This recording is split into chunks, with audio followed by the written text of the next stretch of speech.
Trump சொன்ன அந்த ஒரு வார்த்தை ஒவ்வொரு இந்தியனின் தலையிலும் இடி. உற்று பார்க்கும் உலக நாடுகள்.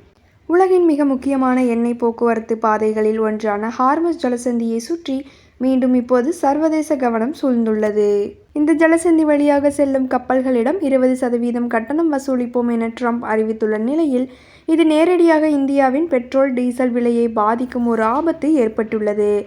வளைகுடாவில் மீண்டும் பதற்றம் வெடித்துள்ளது. எல்லாம் முடிந்து இடைக்கால போர் நிறுத்த ஒப்பந்தம் கையெழுத்தானதால் போர் முடிந்துவிட்டது என்று பலரும் நினைத்தனர்.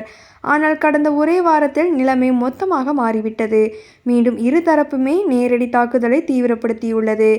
மற்றொரு பக்கம் ட்ரம்ப்பும் தொடர்ந்து அதிரடி அறிவிப்புகளை வெளியிட்டு வருகிறார். இந்த சூழலில் தான் ட்ரம்ப் மீண்டும் வழக்கம் போல தடாலடியாக ஒரு அறிவிப்பை வெளியிட்டார். அதாவது, ஹார்முஸ் ஜலசந்தியில் பதற்றம் நிலவும் சூழலில் இந்த கடல் வழித்தடத்தின் பாதுகாவலராக அமெரிக்கா செயல்படும் என்றும், அதற்கு பதிலாக இதன் வழியாக செல்லும் கப்பல்களிடமிருந்து 20% கட்டணம் வசூலிக்கப்படும் என்றும் ட்ரம்ப் அறிவித்தார். இந்த திட்டம் இன்னும் நடைமுறைக்கு வரவில்லை என்றாலும் இது பேசுபொருளாகியுள்ளது. அதிலும் இந்த ஜலசந்தி மூலமாக பெருமளவு கச்சா எண்ணெயை இறக்குமதி செய்யும் இந்தியா போன்ற தென்கிழக்கு ஆசிய நாடுகளுக்கு இது பெரும் கவலையை ஏற்படுத்தியுள்ளது. இந்தியாவை பொறுத்தவரை இந்த ஜலசந்தி ரொம்பவே முக்கியமானது. ஏனென்றால் இந்தியா தனது தேவைக்கான கச்சா எண்ணெயில் சுமார் 85% வெளிநாடுகளிலிருந்து இறக்குமதி செய்கிறது. ஈராக், சவுதி அரேபியா, ஐக்கிய அரபு அமீரகம், குவைத், கத்தார் போன்ற வளைகுடா நாடுகளில் இருந்து வரும் பெரும்பாலான எண்ணெய் ஹார்முஸ் ஜலசந்தி வழியாகவே இந்தியாவை கடக்கிறது.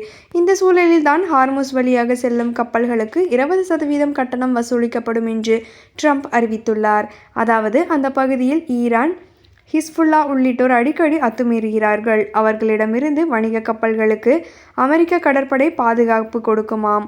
அந்த பாதுகாப்புக்கு பதிலாக இந்த 20% கட்டணம் வசூலிக்கப்படும் என்பதே ட்ரம்பின் வாதமாக இருக்கிறது.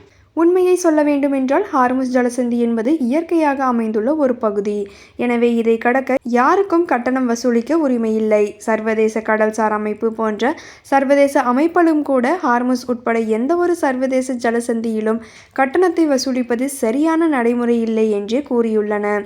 இதுபோல இங்கு நிலவும் பதற்றம் காரணமாக இந்தியாவிலும் பெட்ரோல், டீசல் விலை உயரும் ஆபத்து ஏற்பட்டுள்ளது. இந்த அறிவிப்பு வந்ததால் மட்டும் உடனடியாக பெட்ரோல், டீசல் ஏறும் என சொல்லிவிட முடியாது. ஆனால் ஹார்முஸ் பகுதியில் அதிகரித்து வரும் பதற்றம் காரணமாக கப்பல் காப்பீட்டு கட்டணங்கள், போக்குவரத்து செலவுகள் உயரும்.